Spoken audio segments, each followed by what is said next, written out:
Eh bien, bonsoir à tous. Donc, je m'appelle Florian, je m'appelle Flo pour les intimes. Je viens d'avoir 40 ans, il n'y a pas très longtemps. Je viens de perdre ma dernière dent de lait et je viens de me faire poser un appareil dentaire. Ça fait environ 10 ans que j'ai l'impression de ne plus beaucoup vieillir, mais rassurez-vous, je ne suis pas venu vous présenter une méthode contre le vieillissement. Pas du tout, je suis venu vous parler de lenteur, de calme. Je crois que chez moi, il y a quelque chose qui est de l'ordre de la lenteur. Et depuis 10 ans, il y a quelque chose qui a changé ma vie, qui tient à 4 lettres. A-S-M-R. Alors, je suis passionné par le son. Je suis musicien, chanteur dans un duo qui s'appelle Cassandre. Je suis professeur d'allemand dans l'éducation nationale. Et puis, je suis sophrologue. Il faut m'imaginer dans mon cabinet avec mes petits diapasons, mes petits bols de méditation, mes petites cloches de cristal. Et s'il y a bien quelque chose qui m'a toujours fasciné, c'est la voix. La voix dans tous ses états. Le bébé commence à entendre la voix de sa mère à partir du 6e mois. Et je crois que nous avons peut-être des mémoires de ces sons in utero. Peut-être même une mémoire corporelle de ce qu'on pourrait appeler le paradis océanique dans le ventre de notre propre mère. Donc vous l'avez compris, je suis fasciné par les sons. J'aime bien par exemple aller dans une bibliothèque. Vous savez, le son des pages, aussi l'odeur du papier, mais vous savez, les pages qui se tournent, je trouve ça étrangement agréable. J'adore observer quelqu'un qui dessine, qui peint. Vous savez, les gestes lents et très précis. Je trouve ça étrangement agréable. Et puis, mon premier souvenir, un peu ASMR, c'est quand mes parents m'ont emmené chez le coiffeur. Alors ça, pour moi, c'était pas juste pour avoir une belle coupe, c'était plus que ça, c'était très relaxant et il y avait quelque chose qui était étrangement agréable. Et aujourd'hui, ce souvenir est resté, cette sensation est restée. Quand je vais chez le coiffeur, vous savez, le son des ciseaux, le son de la mousse, alors là, comme ça, refroidi comme ça, c'est pas très heureux.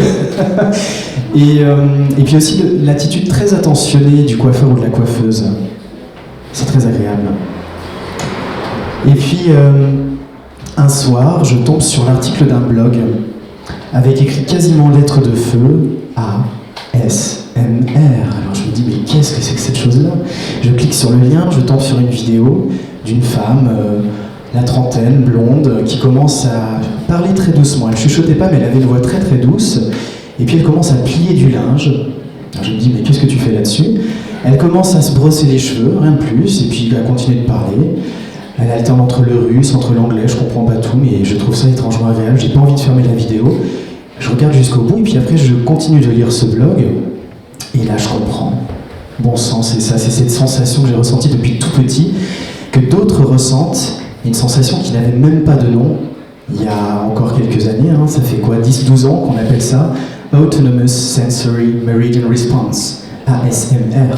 Il a fallu attendre le digital pour nommer une sensation physique. Alors ça m'a un peu intrigué, donc j'ai fait mes petites recherches, j'ai contacté le docteur Craig Richards aux États-Unis. Et figurez-vous que niveau scientifique, on n'en sait pas beaucoup plus. Il y a quand même quelques études qui ont été faites, par exemple 4 chercheurs à l'université de Shenandoah ont fait passer l'IRM fonctionnel sur un groupe sensible à l'ASMR et un groupe contact, un groupe qui n'est pas sensible. Et on a pu prouver que dans le cerveau, au moment où on ressent l'ASMR, il y a des zones qui se mettent en relation, la vision, le mouvement, l'information sensorielle. Alors en français, ça donne quelque chose comme réponse sensorielle, réponse autonome culminante, sensorielle culminante. Alors réponse, je ne suis pas sûr que ça vous parle, en fait c'est mon corps, enfin le mien, peut-être le vôtre aussi, c'est une sensation physique qui se déclenche via le système nerveux autonome. Donc c'est une réponse de mon corps face à des stimuli, qu'ils soient sonores, qu'ils soient visuels et peut-être même olfactifs. Et autonome, ça veut dire que ça se déclenche un peu quand ça veut. Je peux me retrouver au milieu d'un centre commercial avec une foule. Si je vois quelqu'un emballer des cadeaux dans du papier, vous savez, qui fait un son assez doux, ça peut me déclencher mon ASMR. C'est un peu comme si vous vouliez vous endormir, il suffit pas de le vouloir, ça se fait au moment où justement on lâche prise. Et puis un soir, je me suis dit, mais pourquoi tu essaierais pas toi aussi de faire une vidéo ASMR? C'est pas un talent ça, c'est pas un talent de chuchoter, c'est pas un talent de tapoter sur des objets, c'est pas un talent de faire crépiter du papier. Alors j'avais tout ce qu'il fallait en matos, puisque je suis musicien, de micro, une interface audio. Je lance mon petit iPhone, j'appuie sur enregistre, et là je commence à chuchoter. Le lendemain, 150 personnes qui s'abonnent à ma petite chaîne YouTube. J'ai envie de retenter l'expérience, alors là je pars sur 20 minutes, je parle de chocolat, j'adore le chocolat, du sel de bain, vous savez les petits sachets qui crépitent, et le lendemain 300 abonnés. Je me dis mais qu'est-ce que c'est que cette histoire? Donc je continue mes vidéos, 100 000, 150 000, 200 000, 250 000, et je me dis mais c'est quoi ton talent? Qu'est-ce que t'as fait en fait? Puis j'ai compris que c'était pas un talent, j'ai compris que c'était une espèce de laboratoire sonore. Et que si je suis venu vous parler de ça ce soir, c'est parce qu'il y a des milliers et des milliers de gens qui, pas forcément le soir, viennent regarder, viennent écouter ces vidéos. Alors il y a YouTube, il y a Twitch, il y a TikTok. Ce sont des gens qui veulent se relaxer, qui veulent s'endormir, qui veulent peut-être supporter la douleur, qui veulent tuer le temps, qui sont en rémission. Et puis, le petit geste. Et puis je me suis dit, mais pourquoi pas ressentir la SMR en dehors de ma chambre, aller filmer autre chose? Par exemple, dans un musée, j'ai contacté le musée du Louvre, et je me suis dit, pourquoi pas enregistrer le son de mes pas sous la grande pyramide de verre de Yomingpei. Vous savez, proposer une autre visite, qui soit un peu plus corporelle, proposer un autre itinéraire. Alors ils ont dit oui, j'étais ravi, et il s'est vraiment passé quelque chose, face par exemple à une étude de main de Hyacinthe Rigaud. Regardez toutes ces mains qui touchent des textures. C'est un petit peu comme si réinstaller le corps dans un musée, c'était réinstaller les 5 sens et se remettre à l'écoute.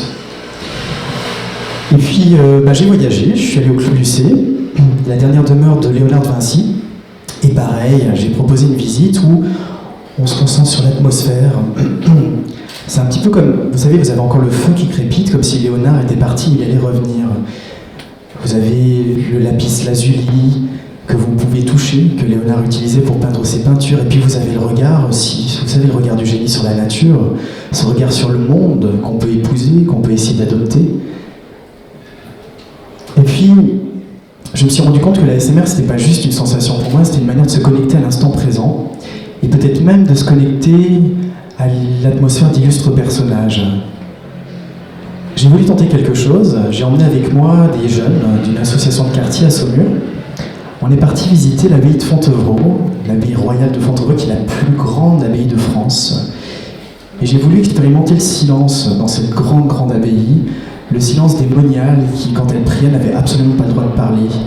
Le silence aussi des détenus, puisqu'à la Révolution, l'abbaye royale est devenue une prison. On a expérimenté tout ça, et puis on a écouté des sons. On s'est par exemple mis à l'écoute de chutes de nacre que les détenus utilisaient pour former des boutons, pour fabriquer des boutons, ou encore les chaînes ayant appartenu à un détenu.